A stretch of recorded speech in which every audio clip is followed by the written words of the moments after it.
faster, healthier, better. Hey, Andrew, I appreciate you coming on the podcast.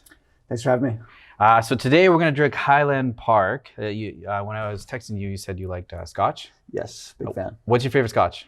Honestly, probably the basic Limpitic 12. It's smooth, It's easygoing. It was what I first started drinking, so definitely probably my go-to. Fair. That's what you first started drinking? That's what I first started drinking. They got me into scotch. Yeah. Oh, wow. Classy guy, eh? Yeah, well, that's kind of what introduced me to scotch anyway. Oh, that's fair. Okay, so I'm going to pour us a couple of drinks, but you want to tell the audience why you're here? What's your story? Yeah, well, you invited me on. I assume you heard about my accident. I had a spinal cord injury back in August of 2020 while mountain biking, which left me a paraplegic. And it's been a fight to defy the odds ever since and rebuild. And I assume that's kind of what brought us here. Mm-hmm. So let's dive into that a little bit. Like, how long have you... Actually, we should probably give this to the guys first. There you go. There you go. Cheers, my man. Cheers.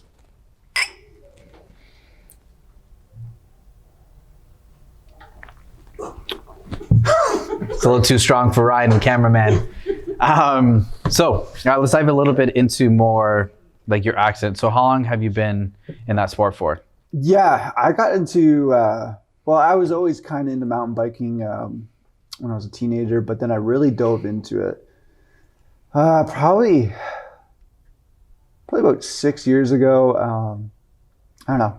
I would see like all these like, and again, like I'd hit like some of the local trails, and you know, those aren't like the hardcore mountain biking trails. So, but I started to dive into like YouTube a bit and like seeing some of these guys, and like it fascinated me. So I just rode some crappy like Canadian Tire special bike at this point. I was like, no, I really want to like dive into the sport more. So I called up a great shop, Newmarket, called Spoke of Motion. If you are ever interested in biking, definitely hit them up. And I had no intent of, you know, actually buying a bike, but I was like, I just want to like get some more information, stuff like that. Went in, bought a bike, and it kind of just fell in love with it. So leading up to the accident, in terms of like taking it seriously, was probably about 3 years. And then the year of the accident, 2020, was the first year I decided to race. So up in near Barrie, Horseshoe, they run a downhill summer series every year. And they were running, I think it was like the second last race of the season. And so anyway, any runs I was doing was not there, because obviously living down here is a bit far, but I'd go to Jefferson. And Jefferson has a lot of trails, but they do have a good assortment of some downhill as well for the area anyway, the best you're going to get. So I would just run and try to train and practice as much as I could downhill to ready myself for the race because there's only 2 more left in the series. So yeah, I guess in total, to answer your question, probably about 3 years of like seriously mountain biking, but I was involved with it on and off before that casually, probably for closer to 6. Yeah, and were you trying to build to like, did you want sponsorships and stuff like that? Were you thinking of that as a career, or was it more like a hobby? Yeah, it was always just a hobby. Like I loved it. I mean, don't get me wrong, like I had full intentions of like wanting to like push it and like upgrade to like the higher end bikes, explore like down in Colorado, California, BC's world renowned, you know, even going out to Europe. There's some spots out that way. I have a friend who rides and lives down in Costa Rica, so I wanted to go visit him even. So I definitely wanted to like explore the sport fully, but as far as like sponsored athletes, no, I was never on the radar. So how did this accident happen? Yeah, it was weird. The whole story is weird, actually. So because even when we were talking on the phone, it's funny when I meet people like you or hear about people like you, like when I call you guys and we try to make sure that we're comfortable with each other. Yeah. I want you to tell me the full story, but I was like, wait. Like I wanted my general like reaction to everything to be real. So like when we were talking, I was like, let's see for the podcast. Yeah, no, it's totally fair. So it's really weird. So I'll just run, if you're cool with it, I'll just run from like 100%. The whole kind of thing. So I will go back even to the morning of. And so I actually woke up around 2:30 in the morning with excruciating pain in the side of my abdominal area. And I had no idea why. It was weird. I then like went to the bathroom, thought maybe okay, but that didn't clear it up. And like I did the worst thing you could do and Google the symptoms. And oh my gosh. So, right, like that's like the worst thing you could do. So you're like, I'm dying. Yeah, well, that's pretty much what it was. I was like, it's not going away. I don't know what's going on. Fuck it, I'm just gonna go to the ER. Yeah. You know, I didn't live far from South Lake, so whatever. And this late at night, I figured I'm not gonna be there that long. Mm-hmm. Get there, they didn't know what was going on. They wanted to run a bunch of tests, so we did blood work, ultrasound, bunch of stuff. Nothing really was coming up. They gave me some painkillers, and then by this point, it started to go away. And it was like 7 a.m. They didn't want me to leave. They wanted to run more tests. But I was like, it's 7 a.m. I'm going. I'm tired. I'm dead. The painkillers have worked. I'm going home. Mm-hmm. And so I checked myself out, and I went home. I called my colleague. I was like, "Yo, cancel my meetings for this morning. I'm not coming in until like this afternoon. I've been in the hospital. I just want to get some sleep." They're like, "No, that's stupid. Take the day off." That's a good colleague. Yeah, I was like, "All right, fine. I'm not gonna argue that one." So went to bed. It was like 7:30. Woke up at like just before noon, and I was fine. Whatever that was, Tuesday, no idea. Felt fine. So I was like, "All right, well, there's some." Errands I wanted to run anyway. Like I wanted to get my tennis racket restrung, everything like that. Clean up the house, whatever. So I started doing the errands, stuff like that. And then I get a text from my buddy like, "Yo, you want to ride today?" I'm like, "Bet, let's do it." Bike's like always in my car anyway, so let's do it. So went to go get my racket restrung, and then after that, I hopped over to the trails. And I remember it was so weird too. So Jefferson Forest is where we rode usually. It's the local, probably the best local mountain biking area for York region. And so anyway, we parked on the street, and this is weird for me because this is probably the last place I ever walked, was getting out of my car, walking to the back, getting my bike out, setting it up, everything like that. It's probably the last time I ever walked. And so anyway, I remember setting it up. I remember talking to him, shooting the shit before we kick off. So I remember kicking off, and we probably did about 20 kilometers of trails. And I remember where we were on, I think that's the east end of the trail network. And we were just finishing up. And there's a trail there called, I think they changed the name of it, but this time it's called Yo Mama was the last trail It was called Yo Mama? That's the name of the trail, yeah. Okay. Jefferson Forest. We don't name the trails, but... the trails name themselves. Yeah. So anyway, that was... well, you remember the name that way, right? So that was the last trail I remember hitting. And they were like, okay, well, let's call it a day. Let's head back, but like to head back to the cars, the main line, there's like a bunch of trails you can hit before that. And I remember we were... there's a trail called the Bama, and it's a double black diamond, and it's like straight drop with a pretty big jump at the end. And so I remember talking to him saying, okay, let's hit that. The bottom of that trail pops us back out to the main line, and they'll bring us out to the cars. All right, cool. And I remember kicking off from the ground to ride towards that trail, and that's the last thing I remember. I don't remember anything beyond that. I remember kicking off, we head there, but like I don't remember anything beyond that exact moment. Allegedly, what happened is my buddy dropped in first. I dropped in after him. The whole line is like, it's a very short line. You can finish it in a couple of minutes. And he sat there, he said for about 5 minutes, I was like, yo, where'd he go? And so he went back to look, and he said he saw me like on the ground, bike away from me, heard me kind of moaning. So obviously he knew something was up, got to me, and he right away called 911, said there's blood. Thankfully someone else came up and asked if they could help as well. So he actually, because he left his bike at the bottom of the trail, because obviously it's easier to run up. And so because he left his bike, he asked the guy if he can borrow his bike to, go see if he can find the paramedics. And so he went to go do that, couldn't find them. So he rode, because I guess he just dropped his phone without thinking. Yeah. So he rode back to where we were, called them. And by this time, it's been like over an hour since like he initially called. And they said, what do you mean? We got him. And so I guess what happened was, and they ended up sending out, because he said, no, I'm right here with him. He's still on the ground. They actually, so the paramedics came, and the main entrance to the network, there is a free ride area, which has a bunch of jumps. Yeah.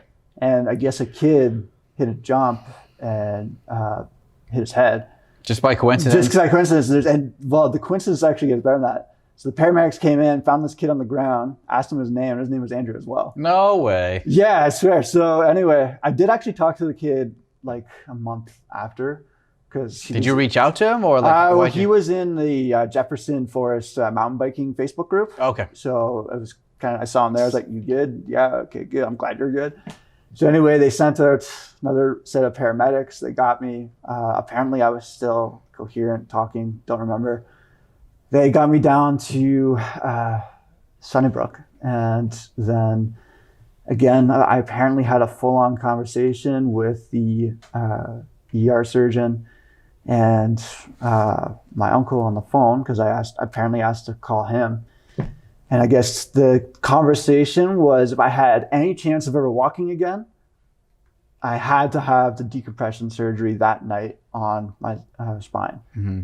But because I had multiple brain bleeds, there was a high risk that I would die during the surgery. Mm-hmm.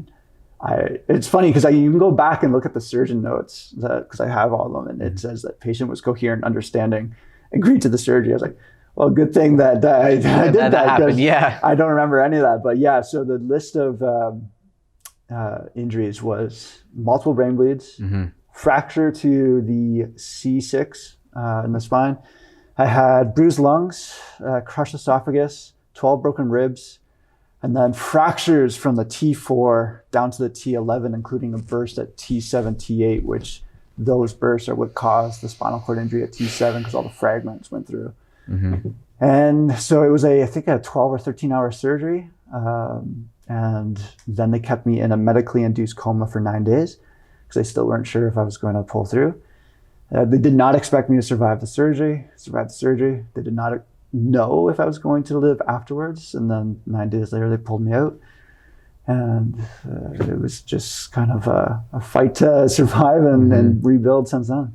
So when you woke up, like, did a lot of people have to explain to you certain things? Yeah, I remember waking up and like what were your first thoughts when you, like, because you were 9 days? Yeah, 9 days. So when you wake up. Cheers to you, man. Thanks, man. Appreciate that. Yeah, take a drink from that. When you woke up, like, what are your thoughts? I don't actually remember exact thoughts. What I can tell you is the first 2 weeks in the hospital, like, I was, like, my body just went through hell. The mind's probably in, like, a very protective state as well. Mm-hmm. Shit ton of drugs that they're pumping through. I had tubes down my throat, tubes. I still have the scars on both sides of my chest. And I not only could I not, obviously couldn't move my legs, paralyzed, I could barely move my arms. Like, I could barely move in general. Couldn't talk or anything like that. So I don't remember the exact moments of waking up. I do remember kind of little blurps here and there. I remember the doctor telling me, like, you were in an accident. You had a spinal cord injury. Sorry to interrupt you. Were your parents there too? Like, no. I have an interesting relationship with my parents. My uncle was there. Mm-hmm. That's why you asked to call. Yeah. So, So I do remember the surgeon, like, saying, you were in an accident. You have a spinal cord injury. You likely may never walk again. Mm-hmm. And you would think that hits you, but, like, it didn't process in that moment. Because I know a lot of people get paralyzed and, like, that's what hits them. But, like, there was just so much confusion still going. Maybe it was the drugs, I don't know. But I was just like, I just remember riding my bike. Fair enough. So, okay, but it must have hit you. When did it? So it kind of sunk in. I was, like, I think in this state of, like, damage control and assessing the situation. Because, like, I remember being freaked out that I couldn't talk. I remember they decided, so my uncle was there, and I remember the communication method we decided was to see if I can write. I couldn't write like at all. Like it was so messy. Finally, after like quite a bit of attempts of trying, finally was able to half-ass write. And the two things I was concerned around is, am I going to be able to talk again? And is my grandmother okay? I live with my grandmother, so I was concerned about her. And she was okay. And I was told, yeah, I'm going to be able to talk again once I get the tubes out. Once everything started to kind of settle in, it was, I don't know. I think in some ways, like being hyped up on all the drugs I have running through you maybe helped process it, because it was just like, kind of like, okay, like I still don't know exactly what's going on. Like the actual settling in of like, my life is very different now. I may never actually walk again or ride my bike. That probably set in probably closer to three weeks, which is, I was still at Sunnybrook at that time. And yeah, like that, I remember those very dark nights because you're alone in that hospital room and like just reflecting on that, because you just kind of like, you spend your whole life, the way I describe it is like you spend your whole life, you know, collecting these little puzzle pieces, and those little puzzle pieces shape who you are. And then you go through, you know, something like I went through, this tragic event, that puzzle is completely shattered. Those puzzle pieces are thrown in a million different, you know, ways. And so you feel like you lost everything you were. You've lost your identity, you've lost who you are, you've lost your value.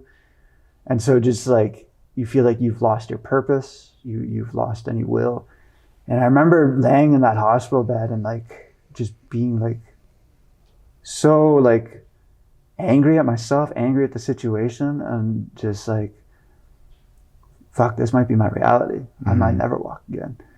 And ironically, I remember being very angry too, because my bed was beside the window, and I was so angry that I couldn't get up to jump out the window, which is ironic, because if I could do that, then I wouldn't be angry about the situation, right? But yeah, I was just in that dark place for so long in those early days, for sure. And that probably consumed me until I switched over to the rehab hospital, where I kind of found this, you know, defy the odds and spark to try to push forward and defy what I was told and actually push through it.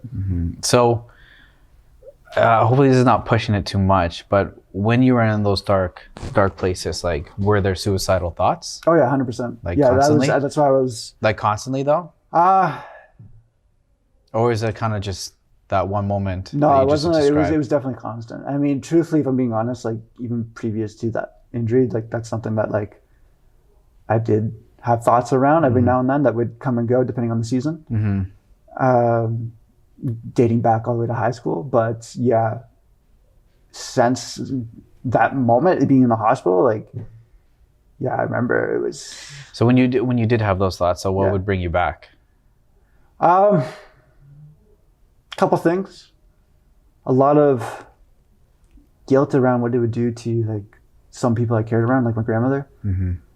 And then just maybe it's like the Dutch stubbornness, but like the stubbornness of like, nah, that's not how I'm going on. I'm not being remembered as like the cripple that couldn't make it. And like, cripple's a bad word, but like that's like the mindset I had around, right? But you were angry. Yeah, so like I refuse to be seen as the one that couldn't handle it. I refuse to be seen as the one that couldn't make it. This is not, as much as I hated what my life has become at that moment and what I thought it had become, because this is all the early days where like I thought everything was over.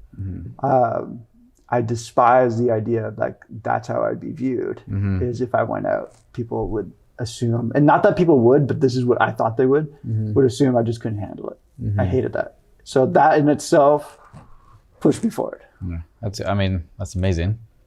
So when you got into the rehab process, that's when you said it kind of lit a spark. Yeah, so there's a book called Man's Search for Meaning by Victor, I forget his name. He was a concentration camp survivor, and he wrote this book. And the other book that got me through was Can't Hurt Me by David Goggins. Yeah. Those two books, reading them, definitely got me through as well. And so I remember being numb, and I remember just being angry too, and just annoyed with the doctors, and like feeling like I was shut down and invalidated with any kind of questioning I had around like trying to walk again and trying to pursue. What kind of questions were you asking? Well, just like, because like they'd say you probably won't walk again. I was like, okay, well, like, is that like 0% chance, or like is You're like, I want a percentage. Like, like no, it's not zero, but like it's not unlikely. I'm like, all right, so what can I do to like up those chances, like stuff like that, and like it was just really just being shot down all the time, and so like I was like, fuck it. Which so, sometimes that's even more defeating, to be honest. it is, and so like you kind of keep in mind like they run it based off what they know, what they're taught, and also like statistics. Mm-hmm. Now, the statistics are obviously very slim, but you also have to account for like, okay, how many people listen to the doctors and don't pursue recovery? Then you got to think about how many people give up because they're not seeing results fast enough, and how many people are pushing, like, are they just showing up, or are they actually pushing themselves? Mm-hmm. So for myself, so T7, so I was initially paralyzed, chest down. I was told, unlikely, very unlikely I'd ever walk again, but still unlikely I'd ever recover anything. Mm-hmm. And so I didn't, again, maybe it's that Dutch stubbornness, but like I didn't like that mentality. I was like, no, I worked out, like, so one thing the doctor did tell me was if it wasn't for the muscle mass I had built, so I was heavily involved with the gym outside of mountain biking and jitsu, and I credit that to saving my life because he was very upfront, like the muscle mass likely and how fit you were is probably why you're alive. Mm-hmm. And so I kind of adopted that same mentality, like from the gym that my coach kind of drilled into me with, like, the discipline of working out and stuff like that into my recovery process. And so, I would remember being in the rehab gym there. And I remember the guy even commented saying, no one's in here as much as you. And I would just be in there lifting and doing the exercises, like the rehab exercise, but also like they had machines for like, your upper body working out, and so I'd just be in there every day. Just like in my head, I just had this fire of like, I'm going to defy the odds. I am going to walk again. I don't care. I will push it. I started connecting too with a bunch of people that had defied the odds, that did push past what the doctors told them, and so I just started listening to what they had to say. And what did they have to say? A lot of them said very similar. Is like, you just keep doing it. And some of them didn't see results for like 5 years. And like the one guy I was talking to, he wiggled his toe for the first time after 4 years. And just that resilience. Now he still uses a wheelchair, but last I talked to him, he can walk short distances with a walker. And he'll probably always use a wheelchair to some degree, but he's still pushing for it. There's a guy out in Australia, Ken Ware. He used to be actually a bodybuilder. Now he does neuro recovery.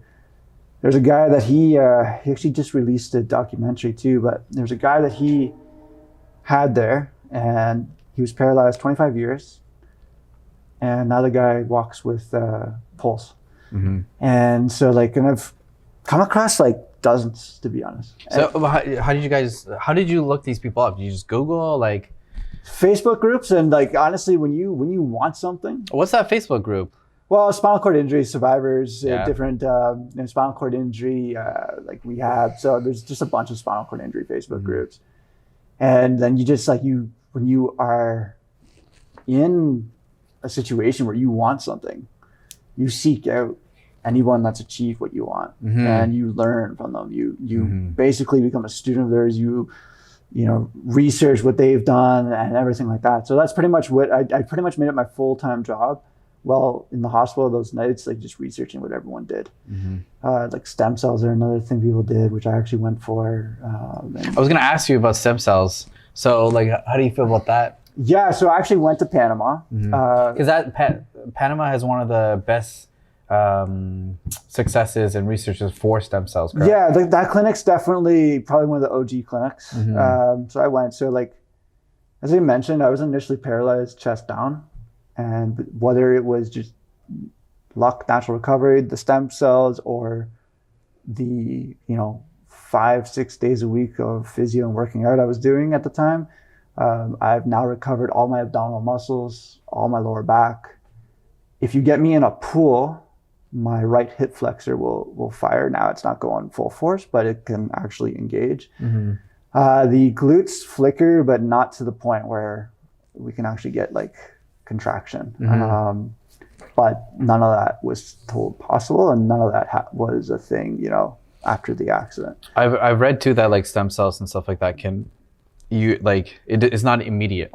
No, so there's certain amount of like sometimes you gotta wait a year, sometimes a year, and then 2 years, and then boom. Yeah, so like I'll only speak to like the spinal cord side. Like a lot of people will get stem cells once and they'll be upset that, oh, I didn't do anything, it's a scam. Mm-hmm. Like, no, they're not like some magic cure. You still have to put the work in.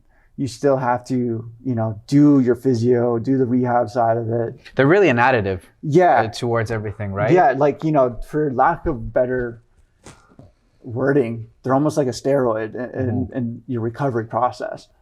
And so I went once just due to, I do plan on going again. It's just extremely expensive. Yeah, that's what I've heard too. So, but if you're only planning to ever go once, you shouldn't do it, at least from a spinal cord injury perspective. Okay. And so so I'm sure when you talk to a doctor, how many do they suggest? They don't really suggest, like, talking to the Panama clinic, they don't really suggest like a certain amount. They said, like, truthfully, like, there's no downside to continuing. Mm-hmm. Essentially just wanting to go. Who the hell wants some more? It's Ryan, eh? Sorry, man. No, it's all good. It's all good. But yeah, no, so they essentially suggest to just go until you're comfortable with the results and until we stop seeing results. Yeah. And so you want to go, like, people I've talked to like 3 to 5 times seems to be like where you start to see really good results. That have had really good results. There's a guy actually from Toronto. His name is Dr. Khan. He runs a regenerative clinic. He used to here in Toronto. He's out in Dubai now. Mm-hmm. Talked to him quite a bit. And he's running some research on stem cells out that way. And he is hoping by the end of this year, he'll be able to open up for spinal cord injury. And if so, he told me he's going to invite me there. So beautiful. The sucky thing about all that stuff is like it's so controversial, and like it can it's an iffy like conversation sometimes with people, right? And then also with the legalities in the States, and that's why it's like down in Panama. But it's interesting how the evidence is so much there to help people.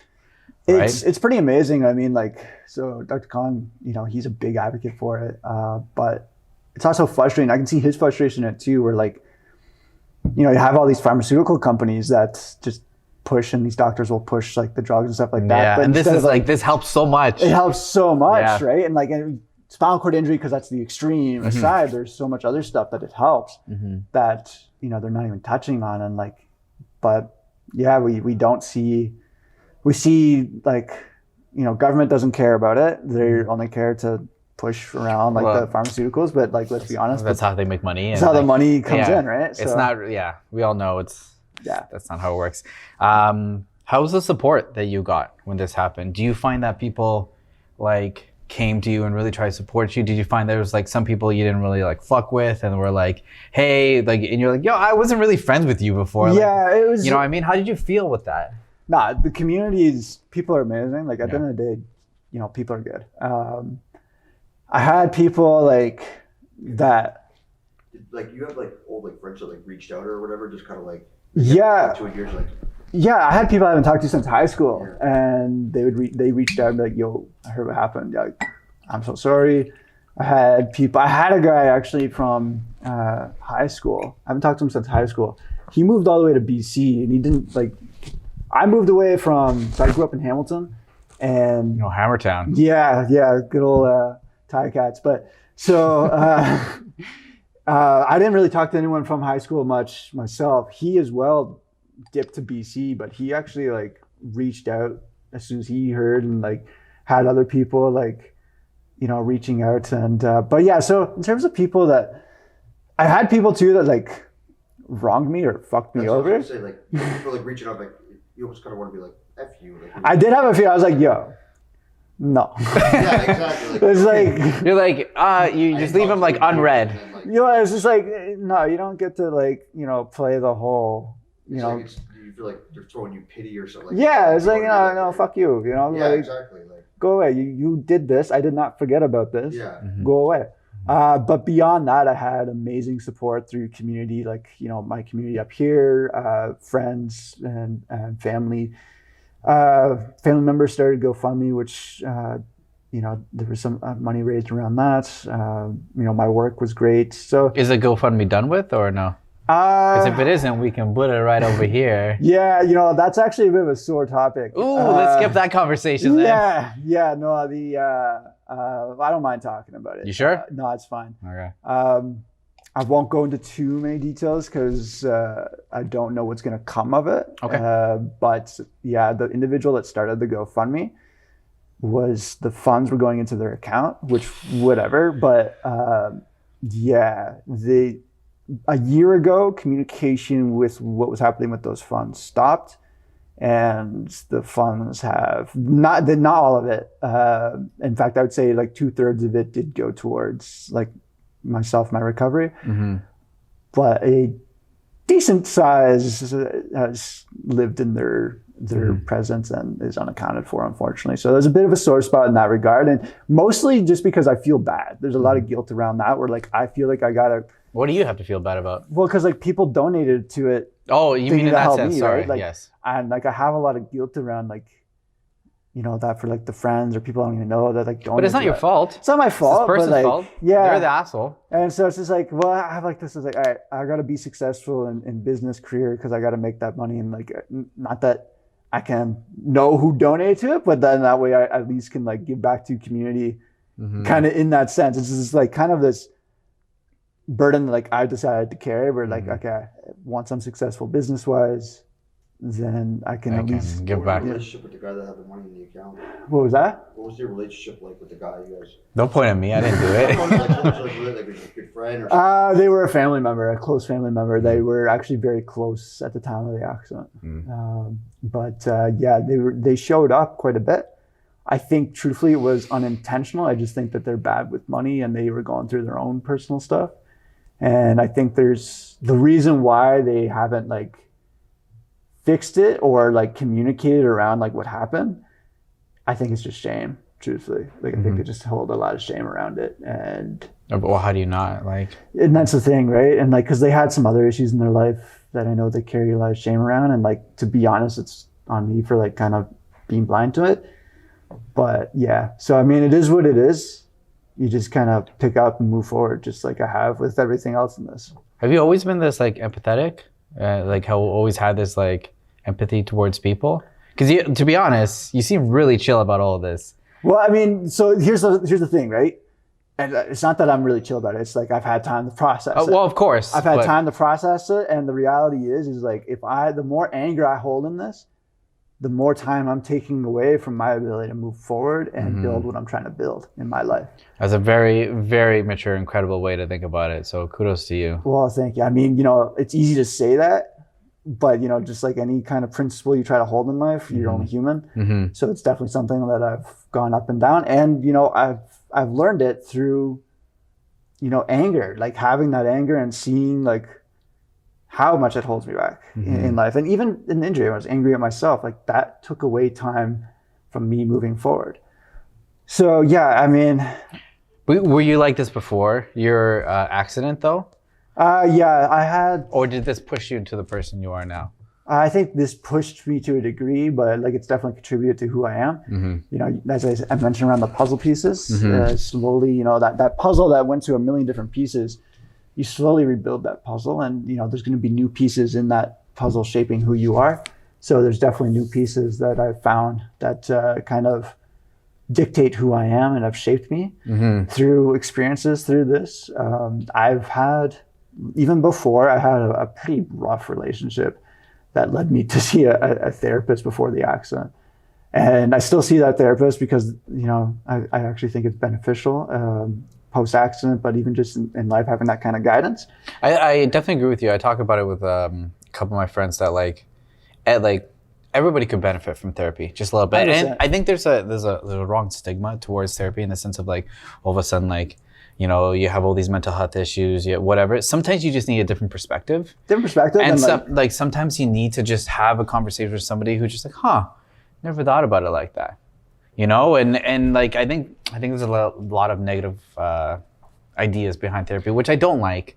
You're not crazy, you're not suicidal. Like sometimes you just need to talk and have a different perspective. Yeah, and like if you look at any highly successful person and business people, stuff like that, CEOs, most of them have a therapist. It's, as you mentioned, it's good to have that guidance. It's good to have someone with a different perspective. And the big thing is to have an understanding around how things work on the cognitive side, how the mentality works, people's thoughts, stuff like that. Like, so the one thing that has been beneficial for me with him is like learning how different people with different disorders might, you know, process that I'm dealing with, because that's allowed me to have an understanding of how they're processing things. So, because that way I'm not running under the assumption that everyone thinks the way I do. Yeah.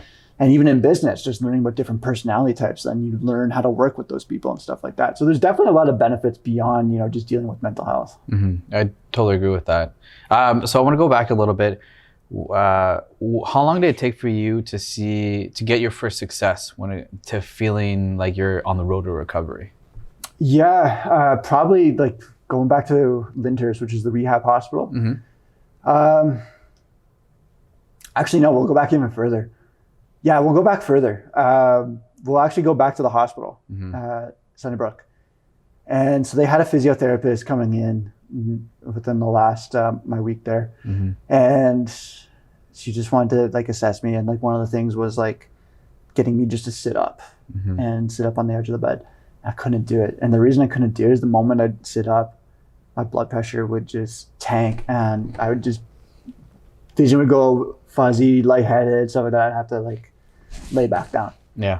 And so I remember that and just being completely defeated, frustrated. Like, what does this mean? Be fucking bedridden for the rest of my life? What the fuck? And like, obviously it wasn't the case, but like those are the thoughts when you can't do something like that. And so I remember being able to do it for the first time and being able to like actually sit up at the edge of the bed for about a half hour. And then we transitioned to going into the wheelchair and going outside for the first time, which was fucking weird because like I was paralyzed, had my accident August, and now it's like mid-October. So it's like a whole season change since I've been outside last. I was like, this is so weird. But I did feel like, okay, yeah, there is still life out here. And I've done this, but did this, what else can I do? And then going to the rehab hospital, which is Linters, there was definitely some wins there. Like we got some back engagement that wasn't happening previously. And then just doing, certain transfers, like, floor to wheelchair, stuff like that, which takes, some strength. And then even just like being able to like lift weights again while there, it was just like, okay, yeah, I still have some control over this body. I can still do things. Let's see how far we can push it. So what's your routine now when it comes to like working out and just like, do you have any supplementation that you do now? Yeah. What does that look like? Well, protein, obviously. You always got to get some protein. You got to have the protein. You got to have the protein. I tell Ryan this all the time. You got to get the protein in. I just want to take a real quick sec to say thank you to our sponsors. So our sponsors are Neurodose. It's at neurodose.com. What they sell is 1P LSD. It comes in a liquid form. And what I usually use it for is a little bit of energy to get in a creative state. Lasts about 10 to 12 hours. So just to let you guys know, I would suggest to take it like first thing in the morning. Then they have their psilocybin pills. The way I describe that is a little bit of a sprint of creativity. So I use it whenever I'm programming for my clients, if I'm actually teaching a class or training some people. I also use it when I'm reading a book if I'm trying to get like in a deep flow state. So neurodose.ca, get Alpha 15, get you 15% off. I think you'll like it. Back to the podcast. Hey guys, hope you're enjoying the podcast. I just want to shout out to another one of our sponsors, HERCS Nutrition. They're located in East Gwillimbury. So they're a nutrition store that has a lot of protein, BCAAs, vitamins, greens, and pre-workouts. What I like about them is that they're always trying to change the game and get new products in. So they're always trying to learn and get new things in. I think you guys would appreciate it. Again, it's at East Gwillimbury. When you go in, say get Alpha 15, get 15% off. Other than that, enjoy the rest of the podcast. So protein, I take Lion's Mane. What do you take the Lion's Mane for? Lion's Mane, just cognitive benefits. benefits. Do you to it. like a lot of nootropics? Yeah. So actually, the pre-workout that we launched, Hi-Fi, like we launched it based off of nootropic. We like your. Maximus Athletics. Okay, so company. let's talk about this a little bit. I was like, this guy's too analytical. He's a businessman. Yeah. So back in 2019, my business partner and I, we met at the bank that we both worked for. Both heavily into fitness, health. What did you do at the bank? I was a financial advisor at the time. Okay. As was he. And so, yeah, I really enjoyed fitness, and he was like, I really don't want to be in finance anymore. We both knew we wanted to go into business. I had a family friend who owns Perfect Sports. Bruce. Oh, no way. Really? Yeah, he actually lives just north of here. So he I saw his success through it. And so I was like, and just kind of picked his brain around it and stuff like that, and realized that's a little more, lucrative than, one might imagine. And also like it's reasonable, like you can actually get into it. So we started into, our research and development, formulation, started talking to manufacturers, stuff like that. And then COVID hit, and Health Canada basically shut down any approval. And so to sell supplements in Canada, you need what's called an NPN. And they basically said, we're not giving those out. So it used to take like 2 to 6 months, depending on what class you're going for. There's 3 classes. And then it pretty much said there's no timeline. You can be waiting a year. So we kind of got thrown to the back burner on that. So we said, okay, we'll just use this time to, kind of research and formulations a little bit more. Do you have like a separate formulator, like a girl or a guy that does it, or do you guys do that yourself? Yeah, we did that ourselves, and then we just talked to the manufacturer that we used and kind of just brainstormed on that. We went through about 12 different formulas before we landed on our pre-workout. So what kind of products do you have? Right now we just have nootropic pre-workout. We do have our protein powder, which is launching probably April, and BCAAs as well. We'll probably stick with those. We have NPNs for other products, but given our size, we're not going to launch them all at once because just scaling it doesn't make sense. Yeah, it's pretty, like the cost of certain ingredients right now is like huge. Right? It's insane. Not only that, but like getting your hands on it. Yeah, especially the quality source is very hard. So your nootropic pre-workout, what does it consist of? Yeah, we got PA in there. Alpha GPC, those the main. What dosage? The Alpha GPC, we're at 600 milligrams. Is that before or after yield? That is after. After? So, yeah. Okay, that's a juicy dose, bro. Yeah, well, that's why we did it, right? So like we are trying to be clinically dosed. One of the only clinically dosed nootropic pre-workouts out there on the market. Oh, really? I'm a little, so I don't know if I know, but I'm a little bit of a nerd when it comes to like supplements and ingredients, stuff like that. I literally stay up. People make fun of me because I stay up like researching articles and be like, this is the dosage, this is the thing. And when I see like certain products at like Popeyes or whatever, I'm like, nope. No, I'm like, that's garbage. And like, obviously, like there's certain things that it's ridiculous because there's certain things that you can be approved for here in Canada. Yeah.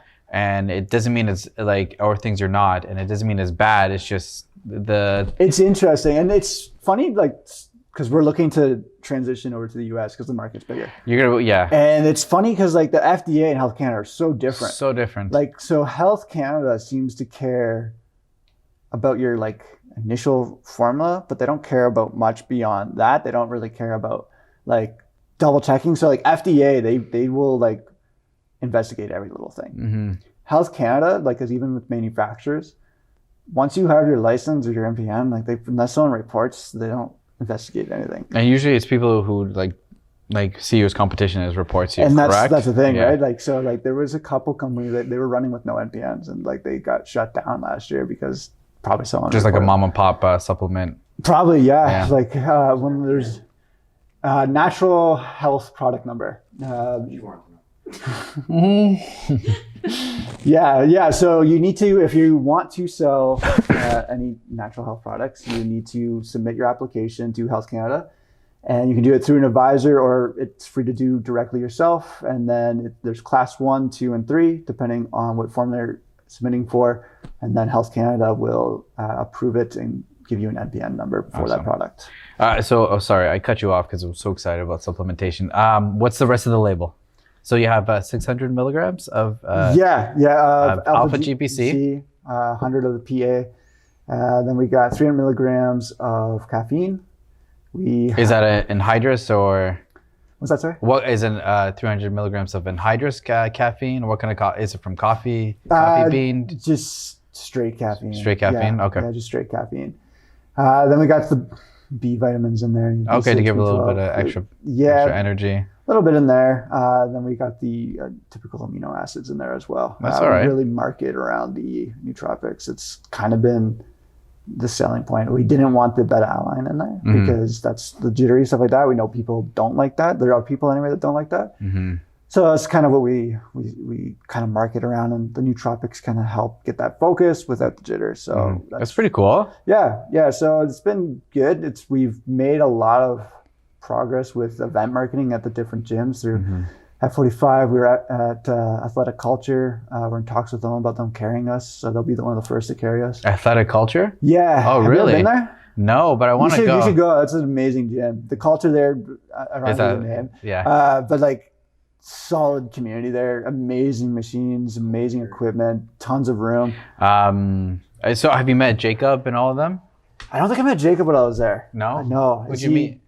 You didn't meet anybody. You just went to the gym. There was a girl there. I don't remember her name. She was one of the employees we met there. She's the one that okayed us being there. Yeah. And then met a couple of the other employees, but no, that was about it. Athletic Culture is pretty cool. It's pretty sick. Yeah, I was hoping to meet Ryan Hawk because he's the one who started it, but he wasn't there while I was there. I know he sold it. But the guys there are sweet, definitely. Yeah. Oh, that's pretty. Yeah, it's a cool gym. It's especially during like COVID and stuff like that. They really try to have a stand with that. Yeah, like that. No, they're, which I admire. I do too. Yeah, I think it's important. Like the gym it's not just for your health and fitness, but like for a lot of people, it's their escape. It's like what they need it for their mental health, right? Like that's one thing that we've seen throughout the pandemic is like people cared more about the gym because of their escape and because of like this is my time, opposed to anything else, right? You have what's the company's name? Maximus Athletics. Maximus. So what came from that name? Honestly, naming things is just really hard. Like you try to find a name for anything, like someone's already had it. Yeah. And then so we started like kind of looking, okay, well, what if we go Latin? Because like it's kind of cool and like so. I think it was one of the Latin names given to I forget which leaders, but like generals in like the Roman army. So we're just like, okay, that's cool. We'll go with that, and then athletics because that's pretty cool. Yeah. So. Are there a couple of new products you're trying to get done now, or so we've already got our MPNs for. So with protein powder in Canada, you can either sell it as a food supplementation or as an NPN natural health product. We wanted to get the NPN for it just because there are certain stores that won't carry you if you don't have an NPN. So we're like, well, let's just go through the hassle of getting an NPN for it. So we got our NPN finally. We actually just submitted the order to our manufacturer. So we got our protein powder being manufactured now. We do have an NPN for the BCAs, but we are thinking of actually trying to go after another route for them. But right now our protein powder is coming. BCAs will be coming this year. We have other MPNs already, but we're not wanting to launch anything else right now just because, again, trying to scale and as you mentioned, getting proper ingredients. Yeah, and the quality source. And the quality is hard. But also just scaling, like if you put all this money in manufacturing, you have no money left over for marketing. So like we just got confirmed with a booth at the Pro Show in June. So we'll be there. Oh, they're going to do this year? Yeah, they are doing it. Yeah, June. So we'll be there and we're just focusing. That's pretty cool. Yeah, that'll be exciting. Actually, for me, it's actually important. So they told us when we submitted our sponsorship package, like you have the ability if you want to present a trophy to one of the classes. And they gave us the list. That's pretty sweet. Well, they gave us the list of classes and it was like, you know, classic men's and all the bikini, like all the typical, but then I noticed it wasn't listed on there, the wheelchair division. But I know it's happening because I have a friend that's competing in it. So he just competed at the Olympia wheelchair division. Because like, I know you guys are hosting this. Can I actually do this instead? And yeah. I was like, all right. So for me, it actually is really, it means a lot. Of course. To be able to, because I know my friends are going to be competing, so it'd be amazing if you won. It'd be kind of 100%. cool. Be like, hey. Yeah, you know, present them the trophy. It's like Mr. Olympia, right? Like. Yeah, the like bodybuilder. Yeah, like what is this? Yeah. So for the people at home, Ryan's going like this. That's okay. That's okay. Yeah, so it'll be good. So it'll be kind of cool. You know, obviously it feels more official for us to actually be there, be present, get some knowledge. We have some other friends that'll be in the area, so it'll be cool for them to come by. Some of our athletes will be there. I'll definitely make sure when it's in June, I'll come. Are you going to be at the booth? Yeah, I'll be there. So come say hi for sure. Yeah, 100%. Get a shirt for you. Okay. Maybe some samples too? Yes, yeah. No, okay. So before we're talking about your routine. Yes. So you have your supplementation. Yeah. What's your routine for the day now? Day now is I wake up, stretch. So with spinal cord injury, especially like being in this chair for as long as I am, especially I go downtown to the office, like everything tightens up. So I'll usually do a very long stretch session right in the morning. You know, breakfast, read a little bit, and then I log on. Because I work hybrid, so some days I'm downtown, some days I'm not. The days I'm not downtown, log on. Do you still do what you did before the accident? Or No, I work in asset management now. Okay. And so I do miss being an advisor to some degree. Why? The relationships you build with your clients and just like hearing their life story and stuff like that. I do miss that component, but asset management's just nicer. So you can't deny that. Yeah, so that's fair. I'm happier there with the money. But yeah, I do miss the client interactions and just building the relationships. Okay. But yeah, so back to my routine. Yeah, I wake up, stretch, have breakfast, read, log in, start working. And that kind of that's my day. And then, you know, after work, well, usually if it's a workout day, go to the gym. And then, you know, by the time I come home, you know, and stretch some more and make dinner and everything like that, that's kind of the day.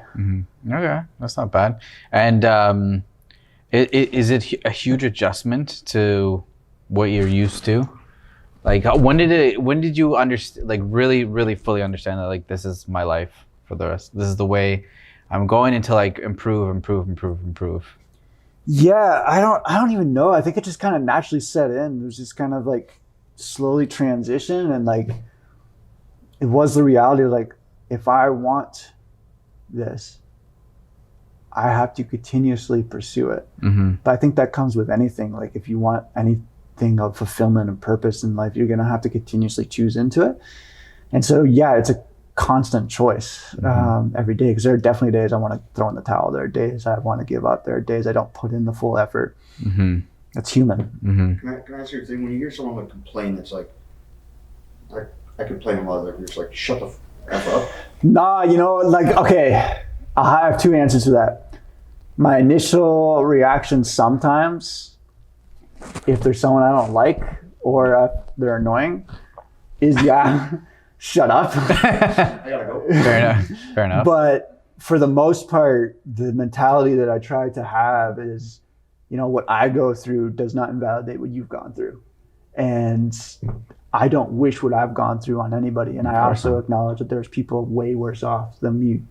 So, you know, what I'm going through does not invalidate what someone else is going through. What I will say though, you have every right to complain, and I feel bad for whatever you're going through. I feel like I don't.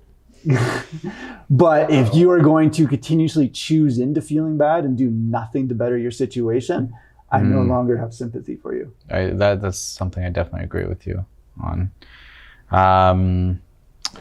So with like everything going on, what is your ultimate goal is, I mean, I could be wrong, but is to walk again?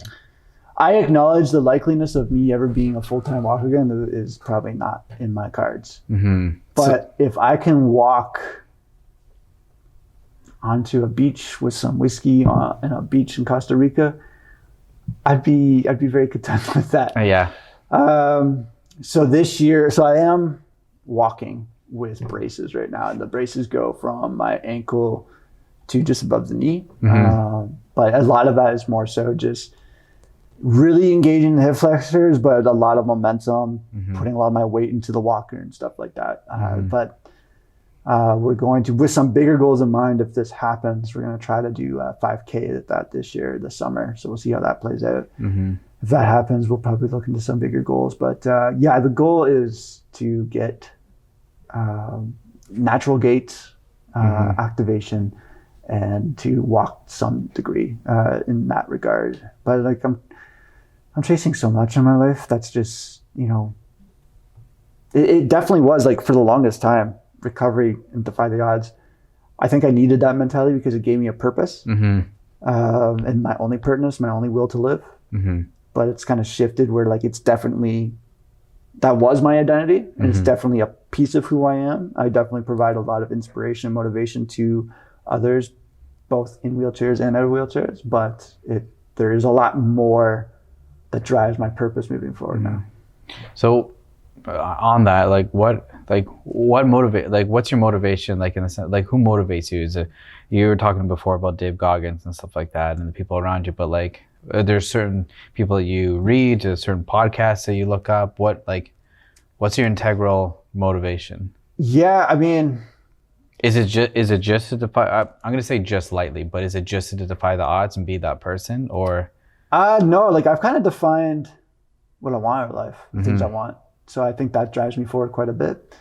Goggins is a great motivator. I think though, like you got to take him in grains of salt. Stay hard. Yeah. Yeah. But you know, I definitely admire his mentality. But no, like for me, it's like I know what I want. I know the things I want to build. I know the life I want to live, and that kind of drives me forward. And you know, even my business partner, like he's my boy. Actually, he was the guy I was riding with the day of the accident. Okay. So like I owe my life to some degree. So that drives me forward as well. So yeah, I would say that vision that I hold on to for the future, that kind of drives me forward in that. Well, has your friend ever felt guilty? Like if only I had done this, if only like. Nah, he felt no good. The one thing I'll say is like, he's not an emotional person, but I know it impacted him. He didn't ride. He said it didn't bother him. He said, "No, it's not why I don't ride," but he never rode again until like 2 years later. And even with that, like he has not hit like hardcore mountain bike trails since then. So it definitely has impacted him. Myself, I have hit the trails again. well, I was going to ask you. I'm on an adaptive mountain bike. Yeah. What is adaptive mountain bike? So it's got 2 wheels in the front, 1 in the back. You can power it with your, like through a hand cycle. When you're mountain biking though, a lot of it's uphill. I just resort to the electric motor, just because it's really hard to, you know, hand power it and steer. So I just use the electric motor. But yeah, so I've been back on the trails actually this past year because I got sponsored by High Five Foundation. They're a organization that sponsors injured athletes to get back into their sport, outdoor sports, so in extreme sports, so mountain biking being one of them. So they sponsored me. They paid for a good chunk of my bike, got me back on the trails, and I'm hoping this year I'll actually be able to race again for the first time. That's gonna be really cool. Yeah, no, I'm amped for it. Yeah, so that's gonna be really cool. Well, I appreciate you being on, Andrew. Like, appreciate you having me. To be honest, I could learn a lot from you and letting things go and not being angry and stuff like that. You have quite the resilience to life, and you have quite the positive mindset and things and everything like what the podcast kind of strives to. So appreciate you being on. Appreciate you having me. Where can they find you? Social media, all that stuff? Yeah, best place, social media is both TikTok and Instagram is. Everybody got TikTok but me, eh? Yeah. AG Kooger, AGKOOGER, and then my personal website is andrewkooger.com. So awesome. Well, cheers. Cheers. If I ever met an alpha, that's you. Thank you. Appreciate that. Thanks, guys.